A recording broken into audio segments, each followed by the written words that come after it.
And welcome to our math workshop. Today we're going to continue working on our unit 7, fractions and decimals. And our teaching point for today will be, I can find equivalent fractions by using division.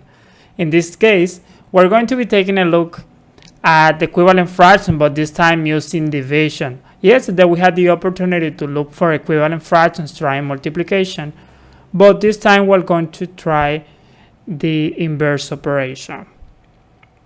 Today, Thursday, May 28, 2020, and our lesson for today is titled Equivalent Fractions Using Division. I encourage you to pause the video and get to copy the date, lesson name, and teaching point in your notebook.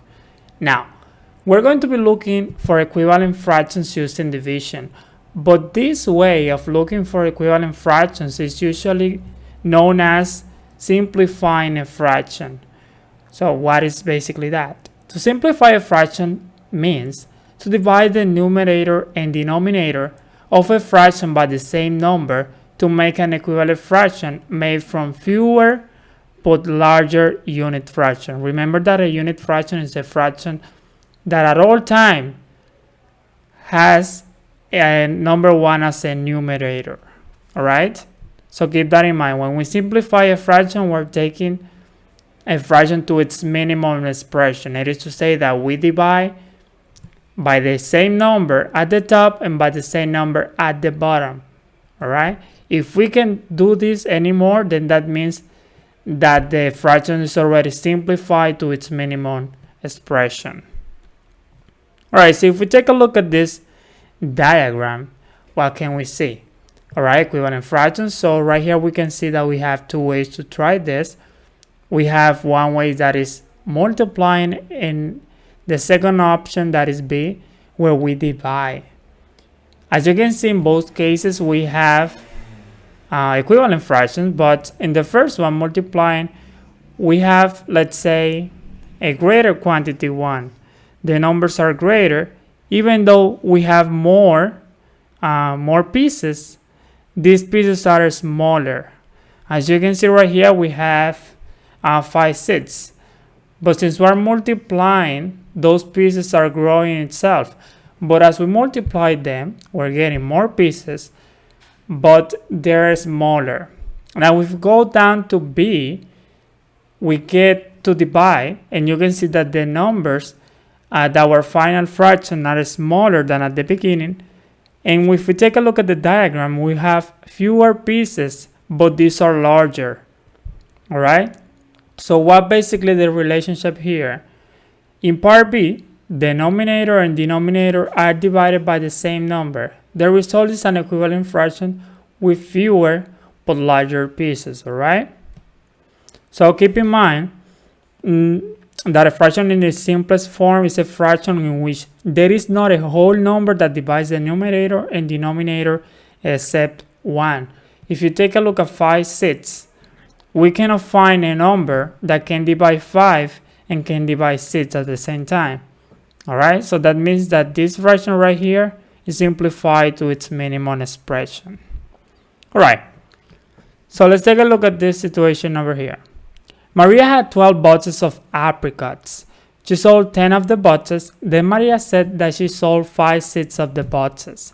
She made this drawing to show that 10, 12, and 5/6 are equivalent fractions. If we take a look at the model, we can see at the bottom the 5/6. We must remember that every piece in the distribution represents 1/6. All right, a unit fraction. If we add them all together, then we're going to go back to 5/6. However, in the top model we have 10, 12. If we count every single unit fraction, you're going to see that we have 10, 12 in effect. So we have the same denominator. So right here we can see the difference in the diagram that we saw before, that basically when we multiply, we try to find an equivalent fraction by multiplication. We're going to have more pieces and smaller. And right here we have less pieces that are greater. All right, so taking a look at this fraction bar right here, do you agree that 10, 12, and 5/6 are equivalent? Why? I encourage you to pause the video now and get to come up with an answer. All right. So let's take a look. Yes, they are equivalent. And why is that? If you take a look, they have the same size, even though the divisions are different. We said before that we're supposed to find a number that divides the numerator and denominator. So that number would be 2 in this case. If we divide 10 by 2, we will get the 5. And if we divide 12 by 2, then we get 6. So that means that this is an equivalent fraction of 10 12. We're dividing at the top and at the bottom by the same number. Keep that in mind. All right. And if you take actually a look at the representation that we have here in the fraction bar, you're going to see that we have 2 pieces inside one. So that means that the factor by which they are dividing is 2. All right. Use what you know to simplify each fraction to make an equivalent fraction with a unit of 1/6. All right. So right here we have our given fraction, that is 8/12, and we're supposed to find one number actually that divides the numerator and denominator, but we can see right here that a denominator that would be equal to 6. So what number can we try that we can divide 12 and we get 6?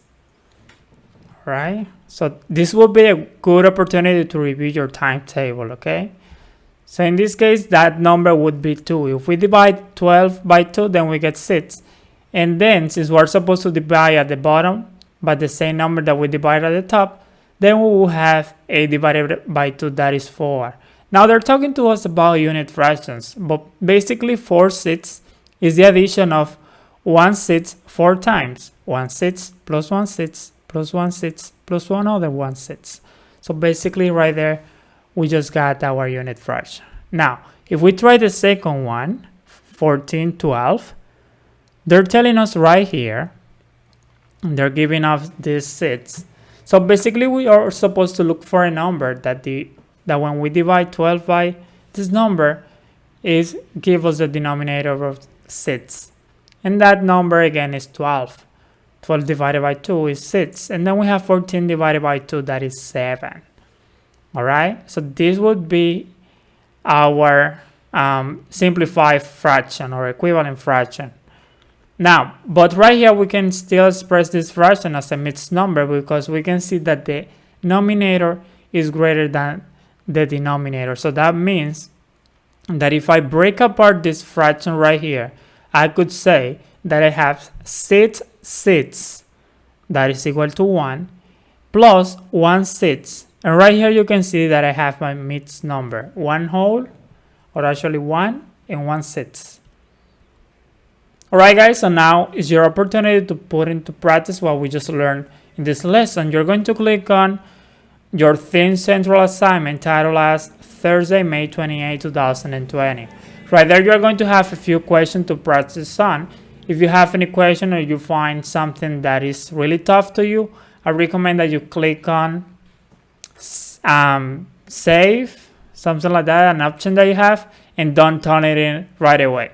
If you want to give it a go anyway, just go ahead, complete your assignment, and don't forget to click on turn it in so I can see it. If you don't click on turn it in, then I won't be able to see it and check it and give you a proper feedback. Thank you guys, that was it for today. I hope they have enjoyed this lesson. If you have any questions, just let me know and we'll go through it. So I'll see you next time. Bye bye.